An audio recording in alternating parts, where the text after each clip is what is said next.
Hey there! Welcome back to Reddit Dating, best channel for cheating stories. Make sure to like and subscribe the channel for more spicy stories. My 27 male ex has been sleeping with my friend for the last 3 months behind my back. Context: we've been together for 6 years and 8 months. The last year of our relationship became unhealthy, and as a result of my habits and flaws, she lost a lot of love for me and couldn't continue as we were. I comprehended. She expressed hope that if I changed, we might be able to reunite one day. A mutual buddy is getting kicked out of his home and has nowhere to go 2 weeks before the breakup, so we open our doors and welcome him in. He and my partner were extremely close, to the point of making me feel uneasy and accusatory. We had our disagreements, which drove my partner away because nothing was happening. We split up 2 weeks later. We had an intense fight, and when she couldn't take it anymore, she ended it. We have 6 years of mutual assets and are each other's best friends. I didn't want to go since I was still madly in love with her and she saw me as her best friend, whom she never wanted to lose. Fast forward to present, I'd had suspicions that they were up to something since December and up until last week. They kept convincing me that there was nothing there, that they weren't each other's type, and that it was awful to even think about. Until yesterday, when I walked into my friend's room and surprised them while they thought I was sleeping. My companion lied through his teeth. He stated that she was giving him, and that nothing else had transpired other than hand stuff.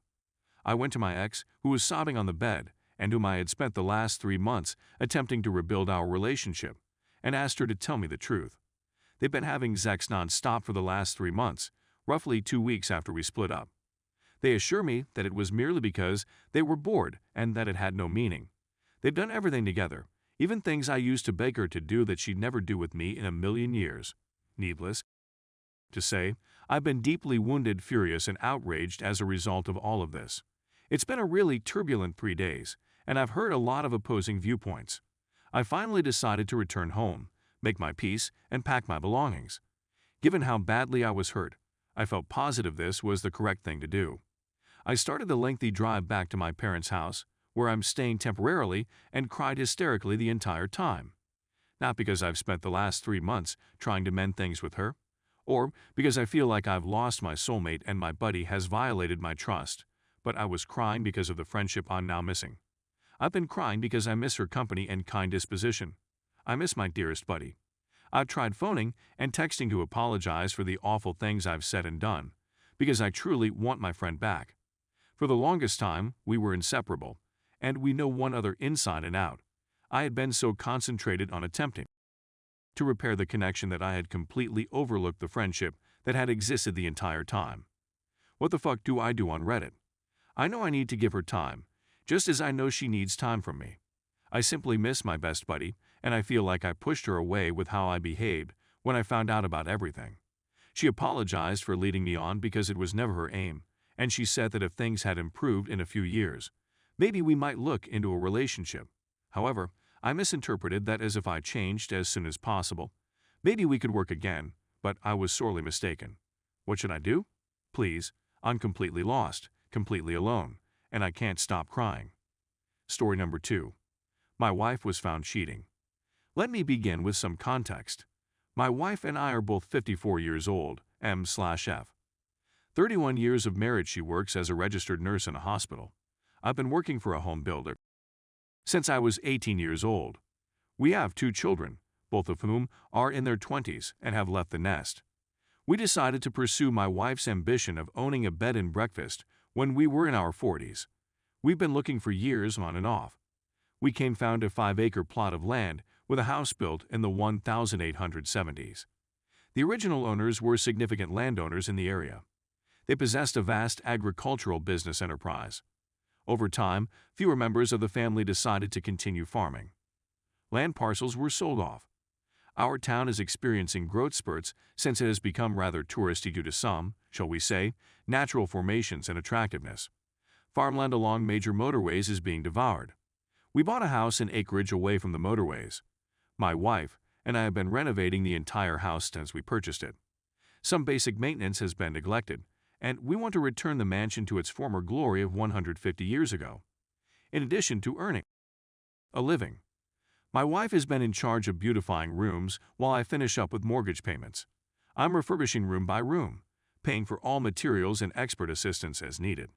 Because I'm somewhat handy, I do the majority of the job. The housing business has skyrocketed in recent years.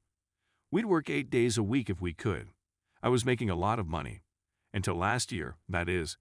We were out of work for a period in 2020 due to the epidemic, and then material shortages began. Of course, my wife had been on the front lines for the previous 18 months. She worked at the hospital for weeks without taking any days off last year. The medical personnel remained at the hospital. They had rooms where several people slept together. To put it mildly, the crew got extremely close. They worked for 4 weeks and then took 2 weeks vacation. Starting in March of last year and continuing into the fall, and then again after Thanksgiving. After the kids were grown, my wife always worked for others if they asked. She saw these young parents cry because they couldn't see their children. So during their downtime, she would give up her vacation time and provide it to the staff members who really needed it. There were others who did the same thing. Her entire COVID experience had an impact on her. Seeing people put on ventilators, deaths, and so on. She was no longer the same person. She was aloof. Our sex life had come to an end. I put it down to her experiences or her age. I attempted to talk to her about it, but she said she just didn't feel it anymore. We continued to collaborate on the house. We planned travels to a part of our state with a sizable Amish community. The Amish in this area are well known for their skill in woodworking and stitching. We purchased many pieces of furniture for the bedrooms, as well as handmade quilts. We had planned a 3-day excursion to this area to acquire dining room furniture this past weekend. I also pay in wood from the demolition of an old barn, which I do as a side hustle. Barnwood is in high demand. My supervisor calls to tell me that everyone will be working the entire week since he was able to buy wood and shingles for a house we've been sitting on while waiting for supplies. I informed my wife that we may go on Saturday and Sunday. She tells me on Friday morning that she is still going with some coworkers because there is a fall festival going on. That night, I head to a nearby tavern. One of her coworkers approaches her to say hi. I inquire if she intends to accompany me on the vacation. She had no idea about it, so I texted the wife, wondering whether she was okay and who else was there with her. She responded by texting this friend, another close friend, and a buddy named Stevie. I'd heard this name a couple times in the last few months. I had always assumed they were feminine up to that point. I asked her bartender if she knew this Stevie. She declined, but there is a Steven who works for them. Do so when the wife returns on Sunday afternoon. She has bags of tablecloths, napkins, and kitchen towels, among other things. She is showing me what she purchased. There was a tiny bag in one of the bags. She took it out, glanced inside, and said, "Oh, not this bag. It's not for us." I just let it go. Later, when I checked in the bag, I discovered that she had stashed it in a closet. It was decorations for a man cave for a college football team that I don't watch, therefore it wasn't for me. I requested to speak with her. I inquired once more as to where everyone had gone. She chose the same 3 persons each time. I just wanted to know who Stevie was because we hadn't met before. She mentioned a woman they work with. I took out the man cave items and informed her I spoke with her friend, who was supposed to be traveling last weekend, but her plans fell through. Then I asked again who Stevie was. She began to cry and told me who he was and that they were alone. They possess sex. They have been since last year's hospital lockdown. As a result, she is now residing in one of the completed bedrooms. I have access to our bedroom. On Monday, I'll consult with a lawyer. I'm at a loss for what to do with the house, the business, and the marriage. She was sorry she was caught, but not for the affair, she told me. I asked her if she was willing to call it quits with Stevie. She was unsure. Update. It's been a stressful few weeks. My wife and I were fighting as my business and side gigs picked up. I went to see a lawyer. He suggested we try to figure it out before he gets involved, after I described everything. The residence is still not a company and hence cannot be sold as one. We'd have to market it as an incomplete house, which would reduce the price. We've spent well over $100,000 on the house, not including the mortgage. The lawyer will need to confer with a real estate attorney and possibly a business attorney. As a result, their fees will be hefty. So I approached the wife to see if we can talk. I'm not sure if she's embarrassed about getting caught, but she's dug in her heels. She urged me to get out of the house. I informed her I had no intention of doing so. Then she retaliated by having me give up the master suite and relocate to one of the bedrooms. I assure her again that I don't intend to do it. She then says she'll be gone for a few days and will transfer all my belongings out and place them in the foyer for me to choose where I'll stay. As a result, I discontinued the conversation. I went out to where I keep my supplies and got a new door lock with a push-button keypad. When we had visitors, I plan to install in the bedroom doors. After each guest, we can modify the combination. I hung it on the master bedroom door. I went to work the next day. She was furious when I returned home after a day of receiving angry texts for putting the lock on. "How dare you lock me out of my bedroom?" she raged. I requested if we could please discuss after some back and forth. She eventually consented. We sat down later that evening. I told her I was hurt to learn of the affair and that I wish she had informed me she wasn't happy. She was deafeningly silent. So I kept doing that because, as far as I'm concerned, the marriage is finished. She simply nodded her head. I then informed her that I had seen an attorney. Her expression caught her off guard. I stated to the attorney that it would be great if we could reach an agreement on what to do. The house is our most valuable asset, and selling it would result in a significant loss. I can document that I have paid the mortgage, so the house is mine, she added with a smile. No, I said, shaking my head. My lawyer indicated that the house is a marital asset. The mortgage is in both of their names. I then took out a couple of binders. Every receipt that I have spent is classified by room on what I have spent. I began this simply out of curiosity and continued as we finished rooms. I have proof that I spent thousands of dollars renovating the residence. The receipts caught her off guard. She hasn't seen an attorney yet. I propose that we live in peace and finish the house together. The B&B can thereafter be established. At the time, she could buy me out of the company. She dug her heels in once again. No, I must depart. If not, she intends to relocate Stevie. This hurt a little. I stood up and went to get a drink of water to collect my thoughts. When I returned to the table, I warned her that if I saw him in the home or on the land, I would begin demolishing everything he had done. I'd take out every nail and screw I'd put in. Every light fixture and plumbing fixture would be removed. I promised not to destroy them because I own them.